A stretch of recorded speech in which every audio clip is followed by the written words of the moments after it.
Yes family, আমি কবিতা আবার একটা নতুন ব্লগ শুরু করে দিলাম, তোমাদের সামনে হাজির হয়ে গেলাম। তবে আজকে আমার বাড়ি থেকে না, আজকে আমার বাপের বাড়ি থেকে আমার ব্লগটা শুরু করছি।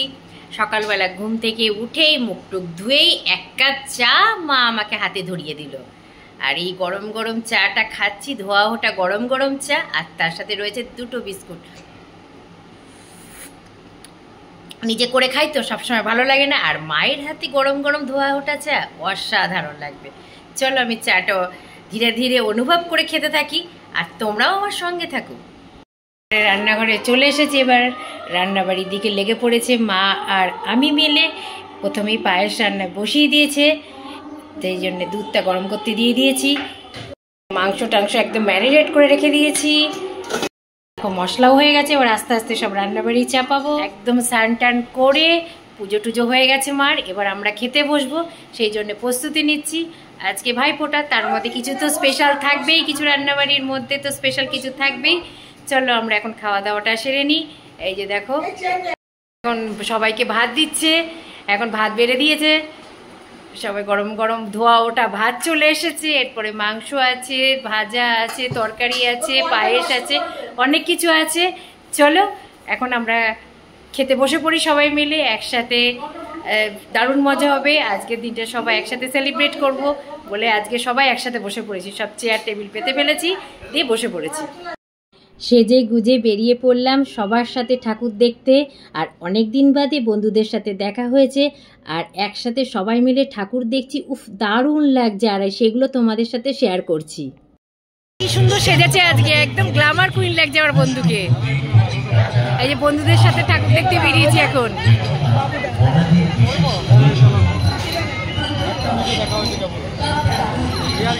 অনেকদিন বাদে বন্ধুদের সাথে দেখা হয়েছে, ওর বাড়িতে গেছিলাম, কিন্তু গল্প করতে করতে এতটাই সময় বেরিয়ে গেছে আর তোমাদের ক্যামেরার সামনে আসতে পারিনি। তাই এখন ঠাকুর দেখতে বেরিয়েছি, তাই ভাবলাম যে চলো এখন তোমাদের সামনে গল্প করি।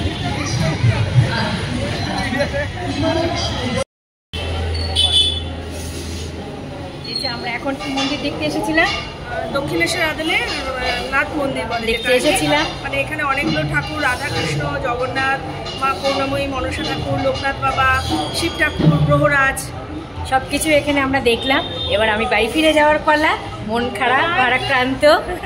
খারাপ ভারাক্রান্ত নিয়ে আমাদের এবার বাড়ি ফিরে যাওয়ার পালা। আবার খুব তাড়াতাড়ি আমার বন্ধুদের সাথে দেখা হবে আমার ব্লগে, তোমরা খুব শীঘ্রই দেখতে পাবে। আমি আবার আসলে ওদের সাথে অবশ্যই দেখা করবো, তাই তো বল? অবশ্যই। আমার তো ভীষণ ভীষণ ভীষণ ভালো লেগেছে, আমার সুইট হার্ট বন্ধু। আর এই যে আমার ছেলে সবসময় আমাদের পাশে থাকে, আর আমাদের সঙ্গী, আর আমাদের ভালোবাসা। এই যে তোমাদেরকে দেখিয়ে দিলাম।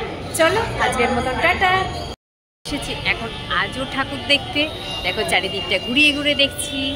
এই দেখো প্রচুর ভিড়, যেহেতু আজকে ভাইফোঁটা সেহেতু প্রচুর ভিড় হবে, কিছু বলার নেই।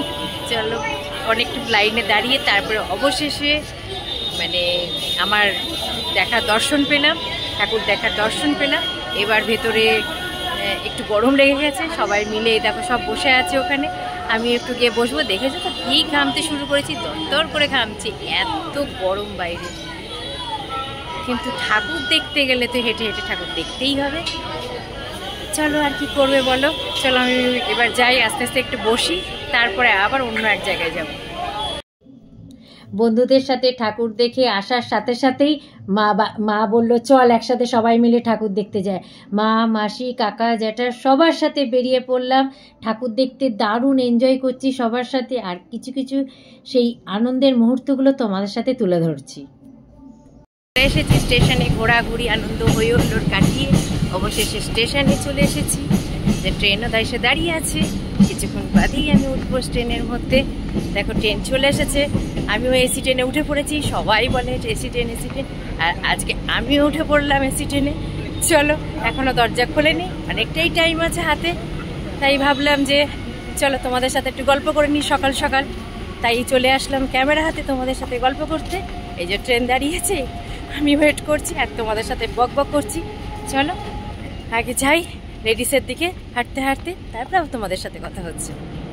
আজকে খুব ভারাক্রান্ত মন নিয়ে বাড়ি ফিরে যাচ্ছি। যেদিন আসবো বলে ঠিক করেছি সেদিন খুব আনন্দ সহকারে একদম রেডি হয়ে বেরিয়ে পড়েছিলাম, কিন্তু আজকে বাড়ি ফিরে যাচ্ছি, মনটা খুবই খারাপ। কিন্তু কি আর করা যাবে, সব কিছুই মেনে নিতে হবে, সংসারের যা পেশা সব কিছুকেই দেখতে হবে। সব কিছু উপেক্ষা করে আজকে আমি বেরিয়ে পড়লাম বাড়ির উদ্দেশ্যে রওনা দিতে। অবশেষে ট্রেনে উঠে পড়লাম ভারাক্রান্ত মন নিয়ে। কয়েকটা দিন বেশ আনন্দ করে কাটালাম, এর নামই হয়তো বোধহয় জীবন।